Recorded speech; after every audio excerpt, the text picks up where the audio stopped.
Dernière vérification à la surface. Bien que confirmés, sous l'eau, ces plongeurs amateurs davantage passionnés d'histoire de la Réunion n'auront pas droit à l'erreur. Surtout s'ils plongent, comme aujourd'hui, sur les lieux mêmes de naufrage dus à la houle. Pourtant, ce sont bien les restes du Kerana que ces amis de la mer vont tenter dans quelques instants de retrouver. En fonction des rapports de naufrage, on devrait retrouver a priori des débris de bateaux à cet endroit. En fait, il devrait y avoir 2 bateaux de ce coin, mais le Kerana, d'après les rapports, devrait se trouver dans ce coin-là. Alors qu'est-ce que vous allez faire là? Donc on va faire un repérage, on va recenser, essayer de voir s'il reste des choses, s'il reste du bois, s'il reste de la ferraille. On va essayer de localiser concrètement l'épave. En fait, cette plongée est aussi un aboutissement. C'est en effet pour récolter le fruit de leurs recherches à moins 6 mètres que ces hommes se jettent à l'eau malgré le ressac. Car si la localisation d'une épave est exceptionnellement le fruit du hasard, elle est presque toujours celui d'un long travail préalable.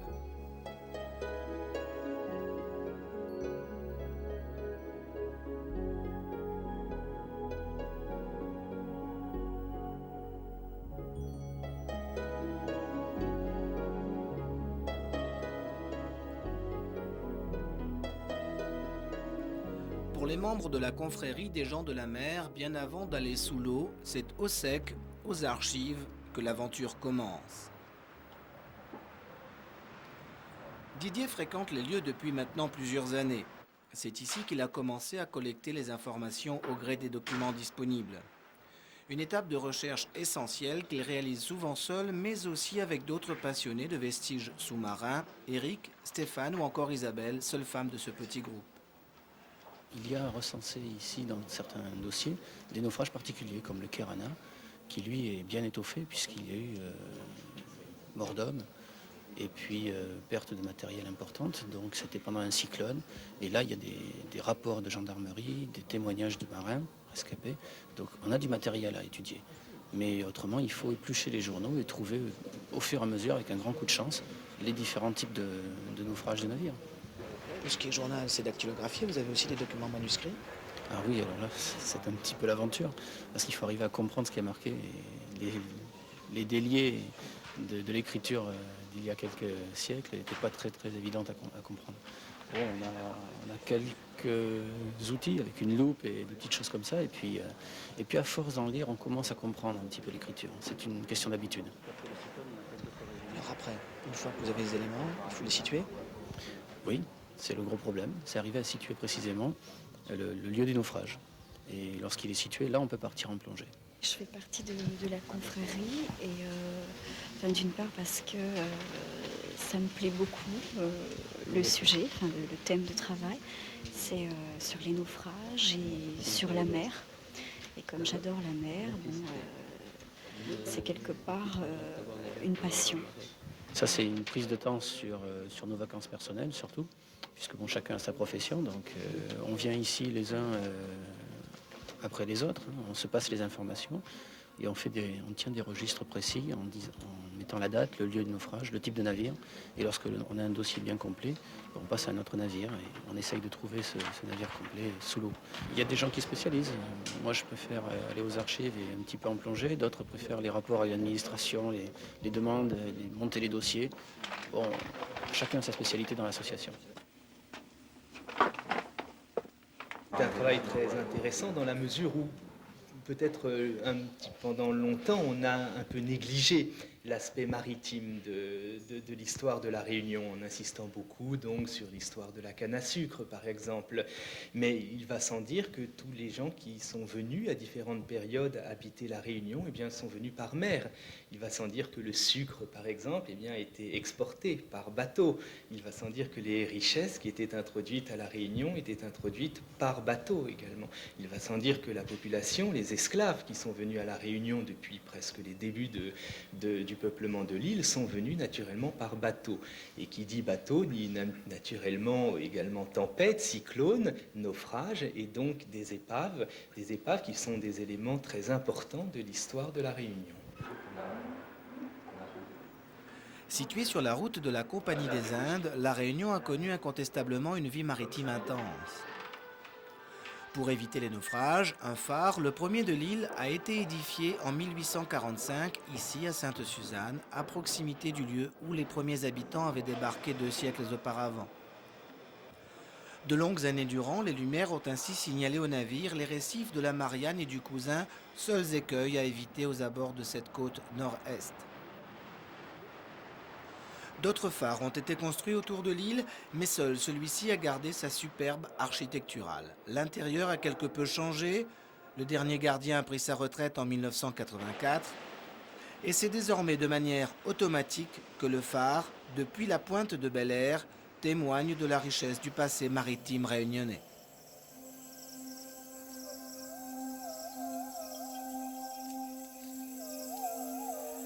Malgré le fonctionnement régulier des feux, bon nombre de bâtiments se sont échoués en raison du mauvais temps et d'un relief peu hospitalier.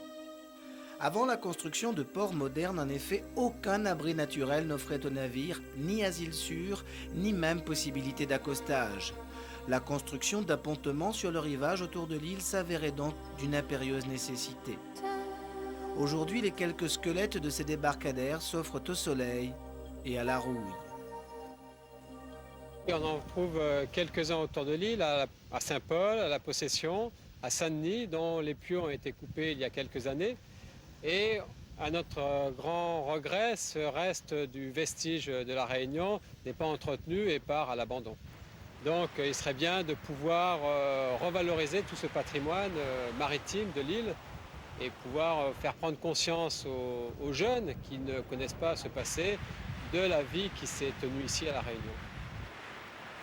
Et pour mieux jouir de tous ces trésors légués par l'histoire, il n'est pas vain de savoir prendre de la hauteur.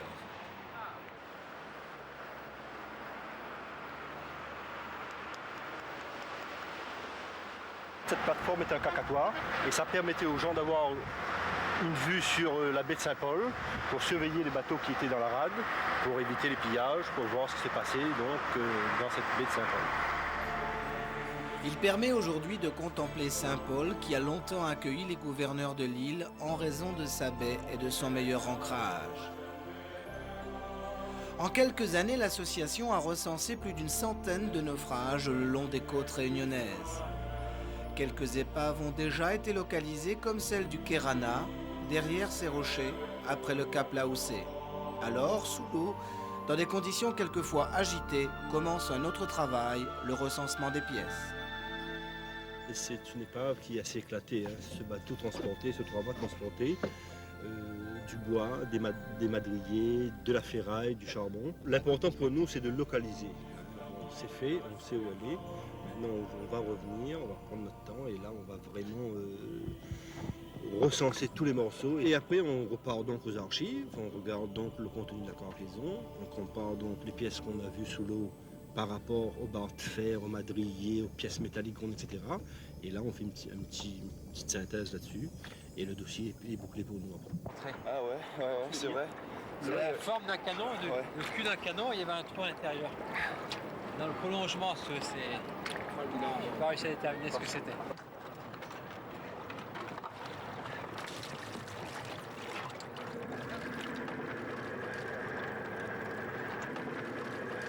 Lors de ce naufrage, il y a eu 4 corps sans vie qui étaient retrouvés sur la berge. Et les autres matelots n'ont pas été retrouvés. Donc ils ont été enterrés à Saint-Paul. Et il y a une plaque commémorative pour ces gens-là. Nous, une fois que c'est localisé, on déclare officiellement aux affaires maritimes. Donc on devient inventeur de l'épave. Donc cette épave donc, est recensée. Maintenant, on peut dire que le Kerana qui a coulé en 1894 est encore là. Nous, c'est ce qui est important pour nous. C'est qu'il y a un état des dieux maintenant.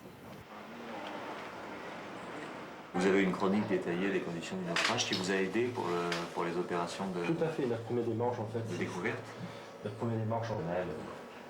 Vieux décret de 61. Une épave, c'est un bien qui, contrairement à tout ce qu'on peut dire parfois, n'appartient pas à celui qui la découvre.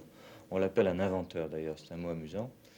Celui qui découvre une épave, la première chose qu'il doit faire, c'est qu'une fois qu'il l'a localisée, la déclarer. Si l'épave a un intérêt culturel, l'État est chargé de la protéger, avec l'aide des associations évidemment qui qui se consacre à cette tâche, mais il est hors de question que chacun puisse aller prélever son petit morceau qui lui plaît sur une épave, faute de quoi ce qu'on appelle aujourd'hui les biens culturels maritimes disparaît très rapidement dans la poche des particuliers. L'activité maritime s'appuie sur une histoire, sur une culture. La Réunion a une culture maritime, mais qui n'est pas très forte. L'activité de quelqu'un comme M. Vénère et de son équipe a justement pour objet de relier l'activité présente maritime avec un passé maritime un peu, peut-être un peu méconnu.